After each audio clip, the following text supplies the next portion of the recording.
رد شركة أوبر على غلق الحسابات في مصر لموقع مصراوي. بيقول إيه؟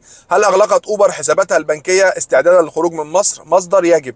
مصدر من شركة أوبر. قال مسؤول بشركة أوبر لمصراوي إن عمليات الدفع للعملاء من الشركة كانت تواجه مشكلة تقنية خلال الأسابيع الماضية وتم تداركها، موضحا أن الشركة لم تغلق حساباتها البنكية في مصر كما أشيع خلال الساعات والأيام الماضية. وأكد المصدر أن الخدمة تعمل حاليا بشكل طبيعي وأن الشركة ملتزمة باستثماراتها داخل السوق المصري باعتباره واحد من أهم أسواق الشركة بالمنطقة. يعني السوق المصري من أهم الأسواق لشركة أوبر في المنطقة العربية كلها.